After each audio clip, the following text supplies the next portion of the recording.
Assalamualaikum warahmatullahi wabarakatuh.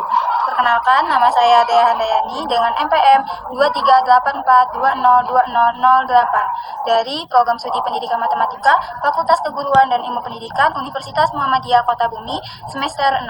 Pada kesempatan kali ini, saya akan menjelaskan mengenai kemampuan pemecahan masalah matematis siswa ditinjau dari jurusan IPA, IPS, dan bahasa. Di sini saya akan menjelaskan uji statistik yaitu uji ANOVA satu jalur.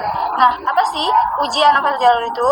Baik, seperti yang kita lihat di sini, uji ANOVA satu jalur itu yaitu ANOVA atau Analysis of Variance. Satu jalur adalah uji statistik untuk membandingkan rata-rata dari 3 kelompok atau lebih yang dibedakan oleh suatu variabel bebas guna mengetahui apakah ada perbedaan rata-rata yang signifikan di antara kelompok-kelompok tersebut. Nah, jadi kita tuh akan membandingkan kalau sesuai dengan materi yang akan saya bahas nanti, yaitu kemampuan pemecahan masalah matematis siswa ditinjau dari jurusan IPA, IPS, dan bahasa. Nah, kita akan bandingkan tuh dari kelompok-kelompok IPA, IPS, dan bahasa ini apakah ada perbandingan rata-ratanya yang berbeda seperti itu.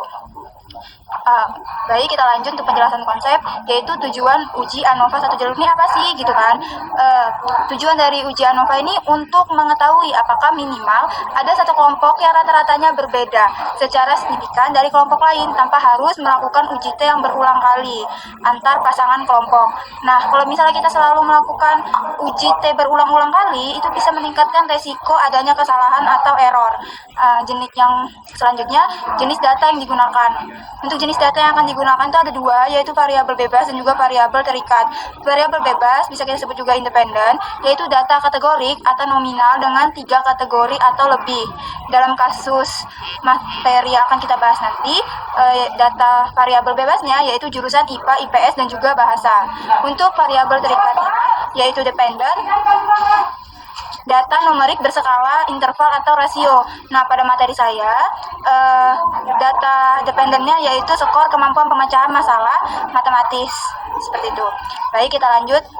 Pada uji ANOVA juga harus terdapat asumsi atau syarat penggunaan uji. Di sini asumsinya kita memakai yaitu data itu berskala interval. Yang kedua, sampel itu diambil secara acak dan independen antar kelompoknya. Yang ketiga, data pada setiap kelompok itu berdistribusi normal. Yang keempat, yaitu varians antar kelompoknya itu homogen. Selanjutnya, pasti di uji ANOVA satu jalur ini harus ada hipotesis.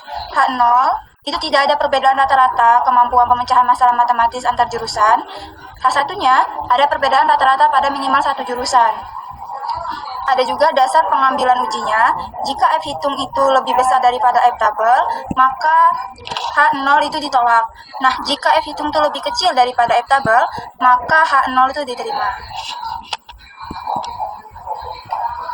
Untuk pengambilan ujinya, jika di sini juga ada pengambilan ujinya, yaitu pengambilan ujinya jika F hitung lebih kecil daripada F tabel, maka H0 ditolak. Jika F hitung lebih besar daripada F tabel, maka H0 diterima. Kita lanjut. Selesai. Untuk materi kita selesai sampai di sini karena kita akan melanjutkan pada Excel-nya. Baik, di sini kita akan melakukan uji ANOVA satu jalur menggunakan Excel dengan materi yang akan kita bawakan yaitu kemampuan pemecahan masalah matematis siswa jika ditinjau dari jurusan IPA, IPS, dan bahasa. Di sini ada contoh kasus yaitu seorang guru ingin mengetahui apakah kemampuan pemecahan masalah matematis siswa kelas 11 berbeda antar siswa jurusan IPA, IPS, dan juga bahasa. Maka diberikan tes uraian pemecahan masalah matematis dengan skor 0 sampai 100 kepada 30 siswa. Masing-masing jurusan itu dipilih 10 siswa per jurusan. Di sini ada Baik, di sini ada hasil. Di sini ada hasil dari ujiannya, nilai.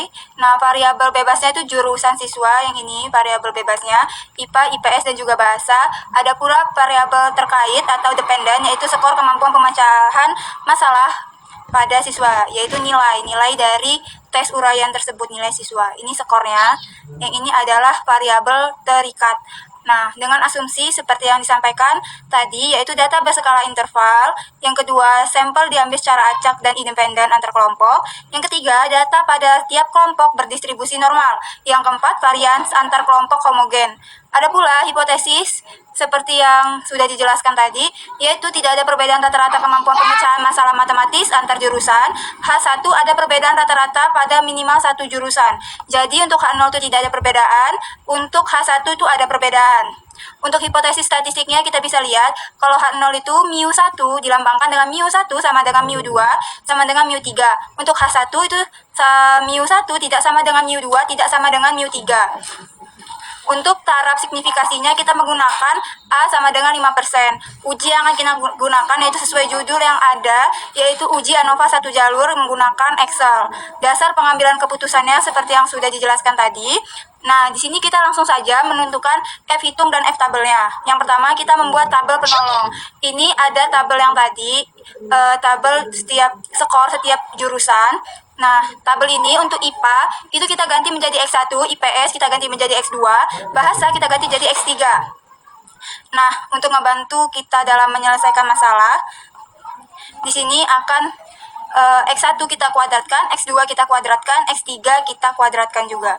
Jadi di sini kita tulis saja rumusnya sama dengan X1 kita kuadratkan, kita pangkatkan 2, kita enter. Ini langsung aja kita seret ke bawah.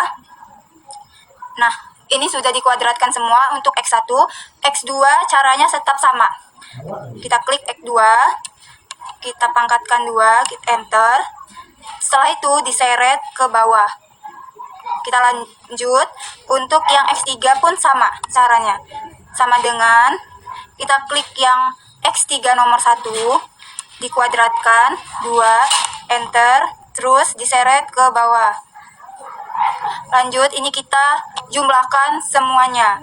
Jadi dengan rumus sama dengan sum, terus yang X1 ini kita seret sampai bawah, kita tutup, terus enter. Udah ketemu jumlahnya, langsung kita seret sampai ujung. Dapat semua hasilnya. Nah, setelah itu kita akan lanjut untuk tabel bantu. Nah, tabel bantu ini kan ada N nih. Kita akan menghitung N-nya. Cara menghitung N-nya itu sama dengan count tab IPA sampai bawah. Itu kita seret, tutup, kita enter. Nah, N itu adalah jumlah dari siswanya ya. Berapa jumlah dari siswanya ini masing-masing. Jadi ini setelah udah kita seret aja. Nah, ini adalah 10, 10, 10. Untuk XR ini jumlah dari XR. XT, maksudnya untuk ST ini jumlah dari ini XT itu kan X total. Berarti untuk IPA ini kan X1, IPS X2, bahasa X3. Jadi untuk X totalnya itu kita satu-satu dulu. Jadi X1 itu berapa jumlahnya, X2 itu berapa jumlahnya, X3 itu berapa jumlahnya, baru ditotalin adalah XT. Jadi kita taruh dulu di sini berapa jumlah dari X1 itu 844. Sini ada jumlah X2 itu 761. Jumlah dari X3 itu 680. Kita lanjut. Sama untuk XT kuadrat itu adalah sigma XT kuadrat itu adalah jumlah X total kuadrat. Jadi kita tulis yang sama kayak tadi ini juga. Ini 71.284 untuk X1-nya. Untuk X2-nya jumlahnya 57.945, 57.945. Untuk yang ketiga yaitu 46.270, 46.270. Nah, ini kita lanjut untuk menentukan ini sigma X kecil ini ya, sigma X kecil T kuadrat ya. Jadi caranya yaitu sama dengan ini yang sigma X 1 kuadrat kita kurangi dengan sigma X 1 kita kuadratkan 2, kita bagi dengan N, itu kurung enter. Nah, ini setelahnya langsung kita seret saja. Nanti nanti ada semua. Nah, ini X bar totalnya. Itu caranya sama dengan average ini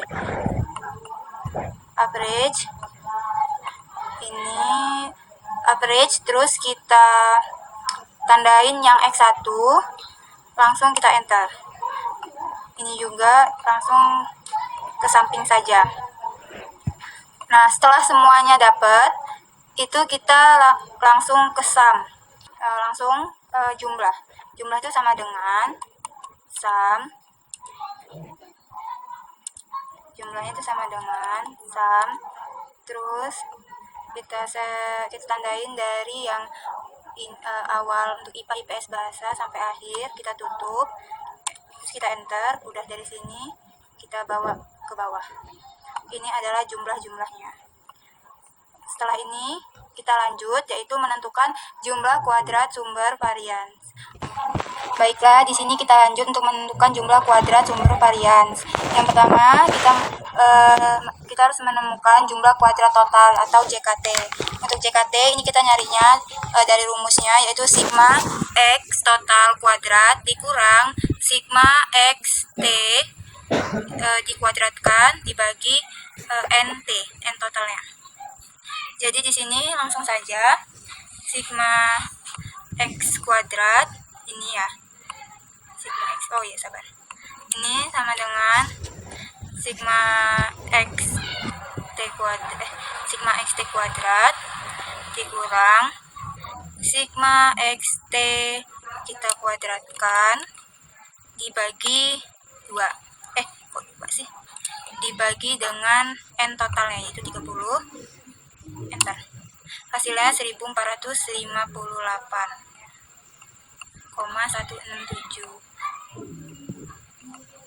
Kita lanjut untuk jumlah antar kelompok JKA-nya.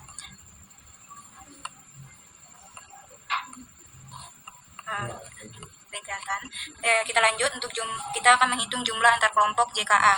Ya, kalau JKA ini kita hitung satu persatu dulu, karena ini kan sigma XI dikuadratkan dibagi NI dikurang sigma X total dikuadratkan dibagi N total. Jadi kita hitung dulu satu persatu, sigma X1 dikuadratkan dibagi N1 gitu ya.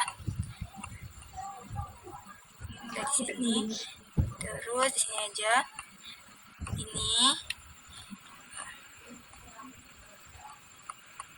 mana tadi? Di sini itu sama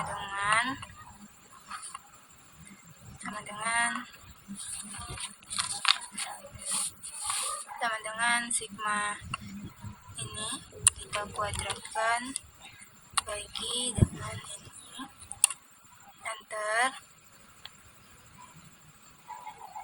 Untuk selanjutnya juga sama, 7 ini kuadratkan bagi dengan ini, enter. Bagi dengan ini, udah. Ini kita lanjut sama dengan ini kuadratkan dibagi 10, enter. Sini kita lanjut. Tadi sigma XT kuadrat, salah, ini sama dengan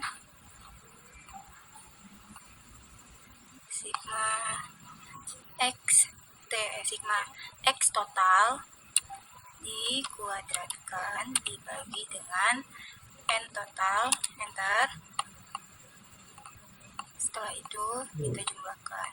Baik, setelah kita tadi mencari jumlah kuadrat total JKT, kita akan mencari jumlah antar kelompok, yaitu JKA.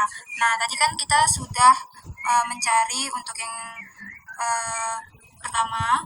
Ini rumusnya kan ada sigma XI dikuadratkan dibagi NI. Jadi maksudnya itu adalah kita hitung satu-satu antara, jadi jumlah dari X1 kita kuadratkan, kita bagi dengan N1, hasilnya ini jumlah dari X2 kita kuadratkan dibagi dengan N2 dan seterusnya, ini juga sama.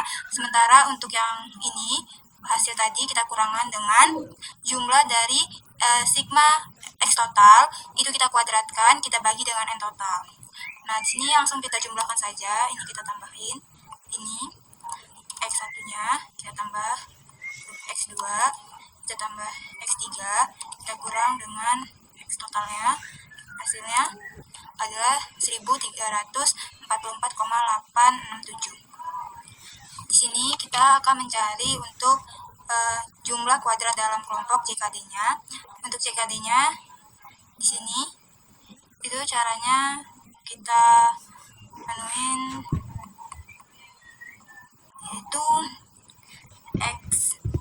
xi kuadrat itu kita sigma xi kuadrat dikurang sigma xi dikuadratkan dibagi ni. Jadi ini kita jumlahin satu-satu dulu. Yang pertama itu kita jumlahin sigma xi kuadrat. Jadi yang tadi sama dengan sigma xi kuadrat, kita tambah ini, kita tambah ini, bentar, hasilnya segitu, ini kita dikurang, nah kita kurang, terus di sini sama dengan untuk yang x sigma xi dikuadratkan, nah itu kita hitung satu-satu. Berapa, Pak? Bisa juga. Kok bisa? Iya. Akhirnya namanya pemain high, Pak. Xi dikuadratkan dibagi dengan n. Tambah. Nah, itu semua. 10 menit ibu.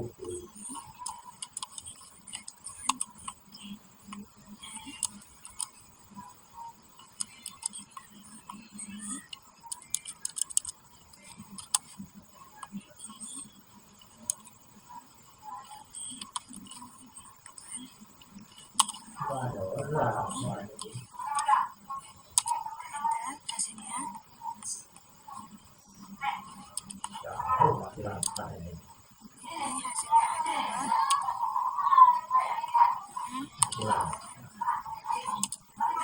hasilnya 103. Selanjutnya kita akan menentukan derajat bebas. Kita ini derajat bebas total sama dengan n total dikurang 1. N total tadi itu ini sama dengan rumusnya n total itu adalah 30. 30 ini kita kurangin 1 bagi 29. Untuk NA ini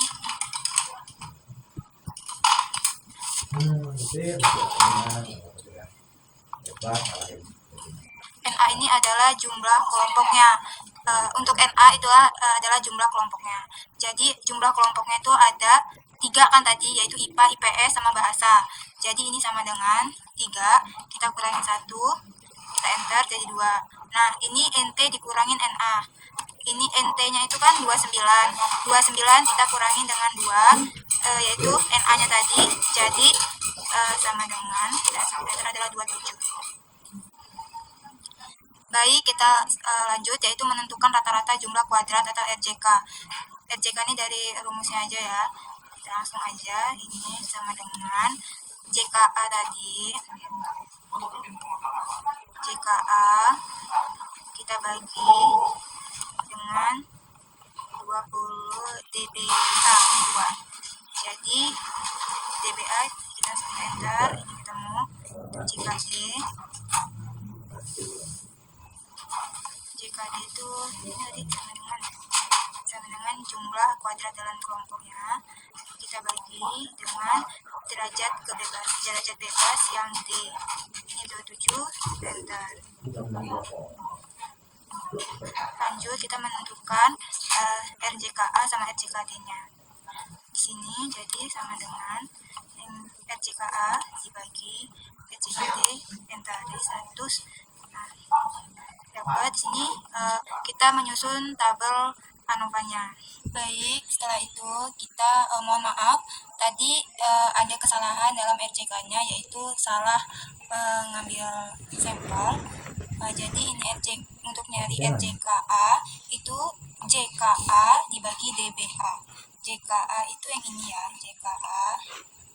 Sebelumnya mana sih? Sebelumnya ini sama dengan JKA ini ya, JKA dibagi dengan DBA itu sama dengan 672. Ini yang benar. Tadi itu maaf saya salah, saya masukinnya malah yang JKT. Nah, ini coba kita ulang lagi. Untuk RJKA itu kita nyari F hitungnya, menentukan F hitungnya itu RJKA dibagi RJKT. Jadi sama dengan RJKA dibagi RJKT, enter 160. Terus ini kita menentukan aja sumber varian, kita langsung menyusun tabel ANOVA, yaitu yang pertama itu ada RJ. RJ itu adalah RJ itu jumlah kuadrat. Untuk yang RJ tadi yang antar itu adalah jumlah antar kelompok. Kita langsung aja. Yang ini sama juga, jumlah jumlah kuadrat dalamnya ini kita masukin, jumlah kuadrat totalnya juga kita masukin. Cek antarnya, enter. Untuk derajatnya itu yang antar 2, ini yang dalam 27, sama yang bebas.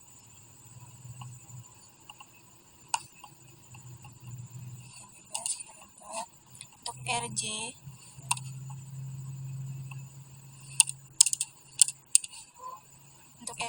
ini RJK ya, ini sama dengan RJK, enter. Ini sama dengan RJKT dan enter. Terus kita F hitung yang ini ya. F hitungnya tadi RJKA dibagi dengan RJKT itu sama dengan ini aja, langsung kita masukin.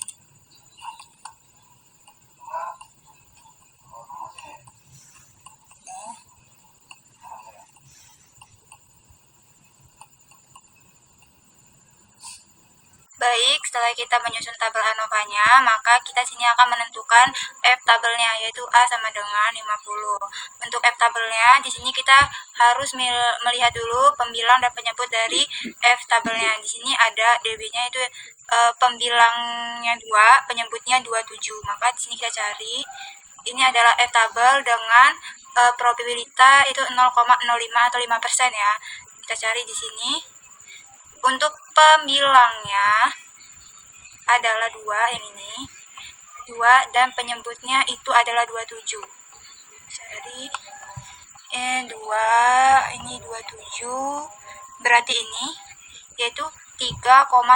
Maka di sini kita tulis 3,35. Nah, ini 3,35 sudah. Nah, karena di sini F hitungnya lebih besar daripada F tabel, dikarenakan F hitungnya lebih besar daripada F tabel, maka kita lihat yang di atas, yang pengambilan keputusan ini. Jika F hitungnya itu lebih besar daripada F tabel, maka HO itu ditolak. Ya, yang ini. Kalau HO itu ditolak, maka ada perbedaan rata-rata. Berarti kalau HO-nya ditolak, berarti H1-nya itu diterima. Jadi kita nulisnya dikarenakan HO ditolak, maka H1 diterima. Nah, dikarenakan tulis H0, maksudnya bukan HO, maaf ya. H0-nya ditolak, maka H1 diterima.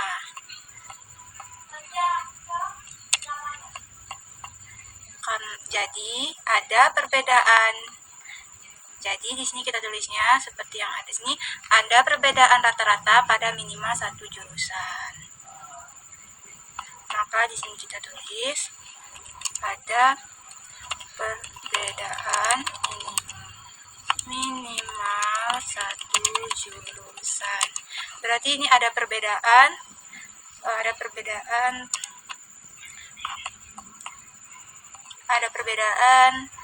rata-rata kemampuan pemecahan masalah. Ada perbedaan rata-rata kemampuan pemecahan masalah matematis siswa minimal satu jurusan. Nah, seperti ini. Jadi inilah uji ANOVA dengan materi yang kita uji, yaitu kemampuan pemecahan masalah matematis siswa jika ditinjau dari jurusan IPA IPS. Maka dari hasil keputusannya yaitu ada perbedaan yang signifikan pada masing-masing jurusan. Jadi kemampuan pemecahan matematika siswa pada masing-masing jurusan itu berbeda-beda, seperti itu. Baik, sekian video dari saya. Mohon maaf bila terdapat banyak kesalahan ataupun salah-salah kata dan salah pengucapan perbuatan. Saya akhiri. Billahi fisabilil haq, fastabiqul khairat. Wassalamualaikum warahmatullahi wabarakatuh.